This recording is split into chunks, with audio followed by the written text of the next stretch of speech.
Morning guys, welcome back to the channel. It's Saturday, so James is in the shop. We got projects everywhere, but today I want to start on that guy because, well, first of all, I need to get him off the trailer because I need the trailer to deliver some furniture next week, and so it's a perfect opportunity to pull this trailer out of all the stuff, get it cleaned off, get that thing down. I've already got a 6-inch lift kit for it that I bought a year ago.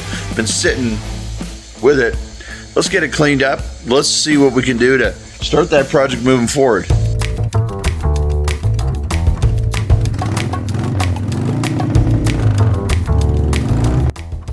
If you guys have been watching the channel, you know we just got back from Indiana.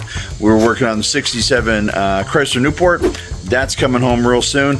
But in the meantime, we want to get this thing rocking and rolling over here. So the idea is 6-inch lift, put some Mini-Lites on it that came off the Triumph project, which will be on the channel soon, and then put a jet ski engine in it. Why not, right? I got a couple of them. I think they're 600s. That should, you know, motor that thing along pretty good. Bigger tires, jet ski engine. Should be a fun little buggy for around the neighborhood. My homeowners association and the people that, you know, actually use these things for golfing, they might not appreciate it, but that's okay because we're gonna have some fun with it. Welcome back. Let's get started. Guys, this is the lift kit that I got for the E-Z-Go. It came with 0 instructions. I had to go back on eBay where I bought it, and I found some pictures that were in the description. So let me put those pictures up right here. That's the only instructions we have, is what you're looking at right now. So, well, let's figure it out. All right, so it turns out it was May 1st of last year that I ordered this kit. So it's been over a year since I ordered the kit. When I go back in my eBay history, I found that out, but also that manufacturer no longer, or that seller no longer sells that. All the pictures that I was counting on for help to install it, they're all gone now. Just the main picture of the product and the price. It was $116. So I found another seller that sells what I think is the exact same kit, copied their photos. That's what I showed you on the screen. But like I say, there's no instructions. It's just, here's a picture of the part overlaid over an image of the golf cart, and figured out from there. So I have no idea how to lift it, support it, unbolt it, what parts I'm saving, what parts I have no idea. We're gonna figure it out together. Let's get started. All right, I don't really feel like taking the time to pull the vehicle up in the warehouse to hook the hitch to here to keep this solid. So let's first of all level it out a little bit. That's a little bit better. So we're gonna roll it off the back. I got ramps, but when I get beyond the back axle, the front of it's gonna wanna jump up and down on us. So we're gonna pick up this pallet of tile and let the forklift kind of hover it right here. So when the trailer tries to jump up, it'll hit the bottom of that. And, you know, I normally give speeches all around the country on, you know, job site safety and things like that. No. But hey, I get the job done, and so far, got all my fingers. All right, we got it leveled out. Let's get the counterbalance in there. But first I'm gonna bring it ahead a little bit, because by the time we get the ramps out here, I'm gonna be going that way, and well, I'm gonna take one of those toolboxes. So let's get this ahead a little bit further, get the ramps on the back, and see how she comes off.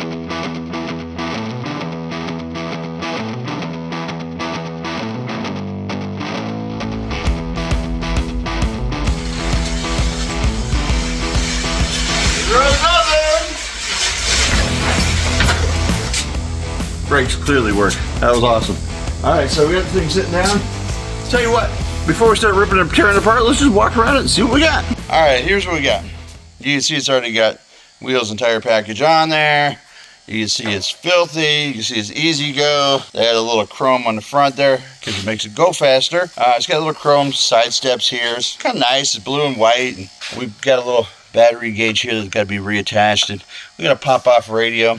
So, nice little cart. We bought this thing up in Indiana from a friend. There is a back seat for it that folds into the little, you know, flatbed thing. There is the attachment to put the golf clubs on it. We can make this thing into a full golfing machine if we wanted to, but we don't want to, because who's got time to golf? Not I. We just want to make this thing a little buggy for cruising around the neighborhood. We did put turn signals on it here. We got the parking brake, the flashers, and all that good stuff. So we added a larger mirror to here. It's got the short stubby roof on it, doesn't come over the back passengers. We have taken the electronics out of it as far as the batteries go. So strip that thing out. We got a little bit of service rust there, but it's actually in really great shape. No rot or anything else. We're gonna lift this thing up. We're gonna look at that rear axle, see the electric motor on it there. We're gonna figure out what makes that thing tick and how we can get an engine in here. And of course, then we'll need a cooling system and where does the radiator go? And how do we recharge the batteries and all that stuff. It's gonna be a fun little project, so hope you guys stay tuned and watch along. Let's get it up in the air. Well, first of all, let's get a tire off it. I really want to see what the size of that tire is compared to the size of those tires. And then on top of that, another 6-inch lift kit, which will raise it another 3 inches center of axle to ground. Let's try it. To correct my math, the 6-inch lift kit will raise it a full 6 inches. What the half distance is going to be is the distance in the tire size height from those tires to those tires. Say there's a 6-inch difference in tire height, that'll add another 3 inches be from center of axle down to ground. It's gonna look like it needs a 4-wheel drive kit after this. I think it's gonna be sitting up there. All right, how cool would it be if we didn't have to lift it? We could just put the big wheels on it. I don't think there's enough plastic here and here to cut out to allow that. And then well, we'd still have the problem of, I think when I turn, I think the back of that wheel is gonna hit there. We'd have to bring the front wheels ahead quite a bit. I think we'd make the back wheels work, but it looks kind of sweet sitting low like that. What do you guys think? So these wheels here, they're tubbed in there pretty good. They got not much offset on the back. These ones here have a lot more offset on the back. So I'm afraid like when we put them on there, these guys here, they're sticking out a little bit from the body line. I think these ones here are gonna go in a little bit on the body line. And literally, we might have to just trim a little bit of this plastic here to get the big ones on the back. That'd be pretty sweet, I think.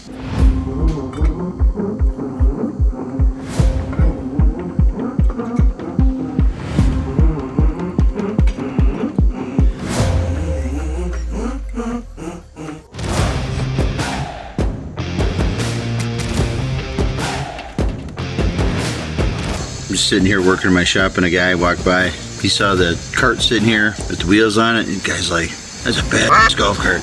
Yeah, that's why I do what I do. I like making people smile, making people think, wow, that's different. Let's get into this massive brake situation we got going on here. So there's a first look at our rear end. I'm gonna figure out how to adapt that to a clutch with a gas-powered engine. That'll be in the next video. Let's get the big wheels on it today. Well, I was gonna set up a tripod, and then I realized how non-riveting taking out a cotter pin is, and so Jen would have cut that footage anyways. Ah! Somebody torqued that on with all the torques. Wow. Look at that. Brakes look like they're in fine shape. Isn't that funny? They look just like automotive brakes. Got a little adjuster at the bottom there. They got a parking brake cable that comes in. They got the same hold down hardware most cars have. That's pretty funny. So what do we got on the back side of this?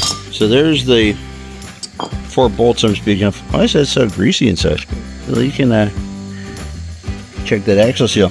So yeah, my idea is take these 4 out, the holes that they're in, we'll drill them slightly larger to give ourselves a little bit of, well, here, let's go figure out how much larger we have to drill. All right, so I knocked the lug studs out of it before we go and do the mass part of this thing here.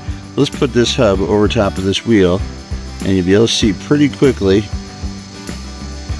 that they aren't out by much. Now, obviously, I don't want to re-drill the wheel by doing a hub on the back because, well, it would screw up the front of them and the recess and where the acorn sits down in there and everything else, so that's not going to work. So I'm thinking we do the math on this. We can figure out what size drill bit we need that would eat in that much, and then we take this guy here and we lay it back in the oversized hole, and we'd have 3 shoulders here that we could weld to the inside of that, and then put the 4 nuts on the inside. The taper on the nut will force the studs to the center of the holes, and then as long as we didn't go too big with the drill holes, this will only fit on with the 4 bolts being tight to the outside rim. You following me so far? I haven't lost myself yet, and sometimes that happens. Okay, the golf cart is 4-inch spacing, 4-inch on 4. Spitfire is 3.75 on 4 lug, 1/4 inch difference. And if I come over here, the space I have from here to here on the outside of hole to outside hole is 4 1/4, and the space I have on here from outside of hole to outside hole is 4 1/2. So what I'm actually going to have to do is drill these, and then our studs are going to move in a little bit on here. If I need to come down 1/4 of an inch, that would be 1/8 of an inch off this side, 1/8 of an inch off of this side. These holes need to be 1/8 of an inch larger than they are, is what I'm thinking. We're gonna try it. We're gonna try it. So these are currently 1/2 inch holes. They're 1/2 inch lug studs that come up through it. So we're gonna take the same 1/2 inch lug studs. We're gonna switch up. Instead of 1/2 inch, we're gonna go to a 5/8 We're going to try drilling this hole at 5/8 of an inch. That'll move this in 1/8 of an inch and this in 1/8 of an inch. To me, it looks like it needs to go a little bit more than that, I'm being honest, but I'm doing the math, and that's what it says. We can always drill up one more time. As long as we drill all 4 holes the same way, the spacing will stay identical, because they're currently spaced identical. Drilling each hole bigger moves this inside lip the identical amount on each time. As long as we use the same size drill bit and don't waller out the holes or anything, we just got to do a nice clean, let the drill bit center on this here. Don't get the hole off center, but let the drill bit kind of center up its hole here, and then drill through, and we're taking equal material off, so it's not like we're just trying to drill one side of the hole. I don't want you guys to misunderstand. I'm not just trying to waller the hole over a little bit. I'm actually going to make the hole bigger, and I know that my push-in lug nuts don't work anymore, but we're going to go ahead and we're going to bolt them in. Sorry, I said we're going to bolt them in. We're going to weld them in. Okay, I'm walking up to my drill press, and I got thinking about this. I said we're going to go from a 1/2 inch hole to a 5/8 hole. 5/8 hole makes a hole 1/8 of an inch bigger, which only adds a 1/16 of an inch on the outside. So we need to go a full 1/4 inch bigger to add 1/8 of an inch, if that makes any sense at all. But don't worry, we got all the sizes here. All right, now I know I've lost the faith of about 90% of you that this is going to work, but until we try, do we really know? So let me get a little cutting oil here, and well, we're chucked up with a 3/4 inch. Let's try it. The worst that can happen is we ruin a hub, which you can buy on eBay relatively cheap. So what do we got to lose? You see how well I'm drilling it here. The drill bit centers itself, and I think it's adding the amount of space actually we're going to need on our first pass here. So I'm going to drill these 4. We're going to try it on one wheel. If it works on one wheel, then we're going to do it 3 more times. Okay, so all 4 are drilled out, and you're going to find that like the one corner of the bolt will drop into the hole. So ideally they're going to sit up on here with 3 points sitting on the back of the drum like that. We're of course going to put it on a wheel and then put the nuts on the wheel, so that'll hold it straight, centered, everything else. What we can do is we can tack it here and tack it here, and then we can turn it over and we can fill in kind of the excess down here from this side, and then we can turn it back now that that's been plugged and give it a tack on the outside edges once the wheel fits and we've confirmed fitment. So let's go down to the shop and try that. Well, that apparently is the exact right size drill bit, because those all line up just perfect now. So I'm going to put the wheel up on a bench so I can reach underneath, put the nuts on while I'm holding the bolts, get this lined up, make sure I like the way that fits. If it does, I'll take them off, clean up the metal here. This is cast, so this is going to be a little trickier to weld. This is something you want to do with your car. This is how I did it, not how to do it. Just remember that, folks. Everything you see on this channel is how I did it and not how to do it. So it's going to be an interesting experiment. And like I say, worst comes to worst, the whole thing doesn't work. It's a brake drum. You can get on eBay and probably pick one up for $15 from some Chinese website someplace. I don't know. They're going to be cheap. So, but anyways, it's worth the experience and the experiment to see if it does work. And there is the finished product. Love the way it looks. She is sitting level, but this side's up on the jack stand. So we did raise her about 3 inches just by putting on the 2 inches maybe, just by putting on that new tire. But I love the way the tire fills the wheel well. Just makes it look more like a performance car. If you look at high performance cars, the wheels fit the wheel arches. They never have gappage like that. Just doesn't look fit and finished and proper. I think that looks a lot better. I might even want to kick it out a little bit by putting some I got a little space in here. I think I might want to kick that out, maybe put a 1 inch thick, maybe even a 2 inch thick, and then just trim the wheel arch. I don't know, we'll see. We'll see how we'll get all 4 changed out so the bolt patterns are right. We get all 4 tires on it. Let's stand back, take a look at it. So we're going to do the fronts. Fronts are a little bit different. We're going to take this hub off. We're going to do the exact same process, just a little different way. Okay, so we're up front here. We got the spindle off. Wow. This is aluminum. So we're going to knock those studs out. We're going to turn it over from this side here. I'm not sure what we're going to do. I guess we're going to get the studs out and take a look. This thing looks like a 2-piece unit, but I don't think it comes apart.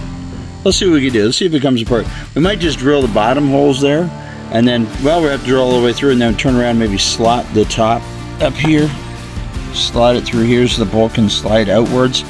I don't know. This one's going to be a little trickier. Okay, so I don't have as much meat around this as I had on the other one. Remember, it was the whole brake drum I'm going to work with. Here, when I take 1/8 of an inch all the way around that hole, we're getting a little thin here and a little thin over here. I think what I'm going to do is I'm going to turn it over, and instead of doing that square head bolt thing, I'm just going to get some longer bolts, same thread size and that. And then I might just cut the sides of them off so they lay down in there, and then it still sits up on this part of the, you know, the shoulder of that. That's why they'll have to be a little bit longer. I can reach right in behind here on the front wheels and see those bolts. If I had to, I think what I'd do is put those bolts through, try to get them so that they wedge in between these two flanges here by cutting the shoulder of the bolt off. And if that works, great. They don't have to be fastened in there solid. I mean, if need be, I can always reach around behind and get a pair of pliers on them to get a wrench on there or something to tighten these things down. So, like I say, this is not something I do in my car, but I'd for surely do in a golf cart or go-kart or in a tractor or a lot of other things, but probably not a car. All right, these guys should cut a lot easier being aluminum, and I did tape off the top of this here and the bottom. Little spacer block there to support it and keep it flat. Let's go ahead and drill these out. Okay, so I drilled out my holes on the side here, made them a little bit larger. What happens is these bolts have to come towards the center, and you can see that they move over the right amount of space here. All right, like they were here, and now they come in like this. So what they're hitting on is they're hitting on the knurls and the flat side of that. So if I put a flat spot on each one of these nuts, it'll actually come in and sit where it's already flat there. It'll sit flat on three sides, kind of lock it in. Now these won't be locked in by any means, but like I say, I can reach in from the back and push those tight and put the nuts on there, and then this will keep them from spinning so I can tighten down the nuts. I think I'm going to try that. If that doesn't work, I can run and get new bolts, but I'm going to try that first, because after all, I like working with what I got. You know, you can always run to the hardware store or the auto parts place and buy more stuff, but the projects are more fun if you can put them together without spending, you know, a ton of money. So you find used parts off another vehicle. If you can reuse some you already have, go for it.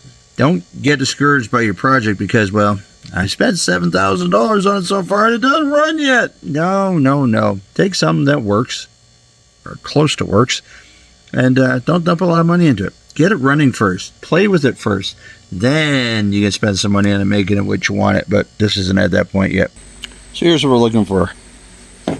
One side ground down flush with the threads. So there's still three sides that'll engage. One side will not. Again, it just holds it in place while we put the wheel on, and then you tighten them down like a regular nut and bolt. Okay, so the hub's back on. He's got the 4 lug nuts trimmed down. Let's see. So it's going to be important when we put the lug nut in that the shave side is towards the center of the hub. That's what makes the whole thing work. I'm trying to use the bigger wheel studs that came off the golf cart instead of their 1/2-inch thread. The Triumph wheels were designed for a 3/8-inch thread. They take a much smaller lug nut, so they're a little tight in there. I think what I'll end up doing is putting on the spline, the 5-spline lug nuts, because they're thinner. That is turned as tight as I can go. I'm missing the leaf spring by about a 32nd of an inch, so I have to put a stop on it so I can't turn quite so sharp. That clears really nice in there. But there you go. Can you put 13-inch car tires on a golf cart without a suspension lift? Yes, you can. All right, so those are the 2 front wheels done.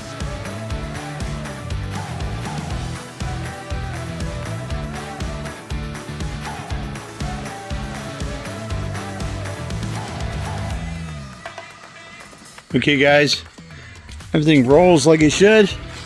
It's nice and smooth. Thing is on 13x6s, car tires, wrong bolt pattern. Don't let people say it can't be done. It can be done. All right, guys, you saw it. We did it. We took a golf cart, we put car tires on it. I was told at a couple places that they never fit on that golf cart underneath that plastic because, well, you need a 6-inch lift kit. So I bought the 6-inch lift kit. It's over there in the heat. $119. Didn't need it. Don't always do what everybody else tells you needs to be done. Try it on your own first. That's what I did. That's what I should have done for about that. Somebody needs a 6-inch lift cart for a golf cart. Hit me up. It's cheap. I put Mini-Lites on it off Triumph. 3.75 on 4. No, 4 on 3.75, I think is how they say it. Bolt pattern for the Triumph, 4x4 for the golf cart. It's the wrong spacing. Shouldn't work. Adapters were $140 a piece. Not gonna spend it. So we did it a different way. Is it right? I don't know. It works. Yeah. It rolls smooth. Sure does. How will it roll at 40 miles an hour? I don't know. We're gonna find out though. I tell you what, get in your shop, work on a project. This thing's been dogging me for 2 years. I've been looking at it, sitting there with flat batteries. And what am I gonna do with it? Should I put like a 25 horse Predator on there? Maybe put a turbo kit on it? I know that'll fit. We raised it up so I could lower the engine down and get the center of gravity a little bit lower, keep the weight down low. It could do that. I could put a jet ski engine in it, but jet ski engine is going to require the cooling system and everything else. Do we want to do all that? I don't know. What? Let me know in the comments what you would do if this was your golf cart. But I'm excited about the golf cart.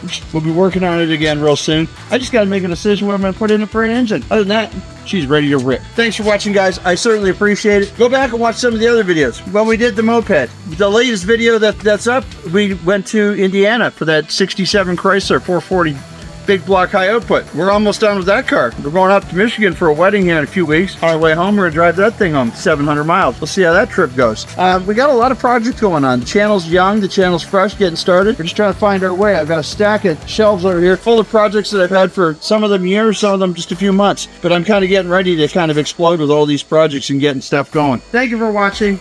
Please like, comment, subscribe, comment.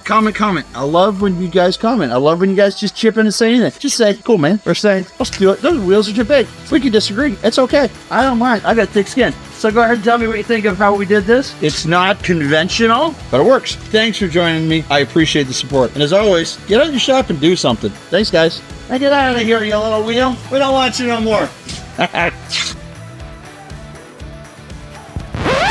Oh yeah! Wheelies! Hey, note to editor, turn out the forklift in the chain, would ya?